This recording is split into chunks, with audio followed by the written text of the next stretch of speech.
Hatua ya tatu ambayo tunaita deep ulcers. Hapa ni kidonda kinakuwa kilichokomaa, na mgonjwa katika hatua hii huanza kuhisi maumivu makali na ni maumivu ya muda mrefu.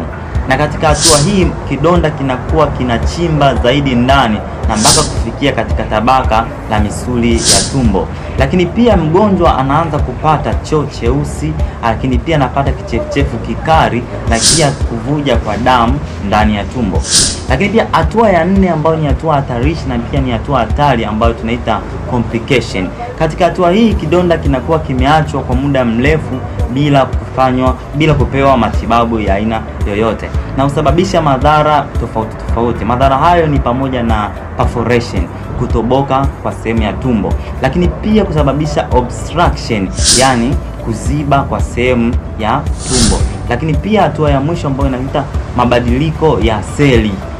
Kwa hiyo kama wewe ni mmoja ambaye unakumbana na tatizo hili la vidonda vya tumbo, unalo jukumu la kuchukua hatua kwenda katika kituo cha afya ili uweze kupata matibabu, ama unaweza kuwasiliana nami kupitia kwenye bio section ili tuweze kujua tunaweza kusolve vipi juu ya tatizo hili.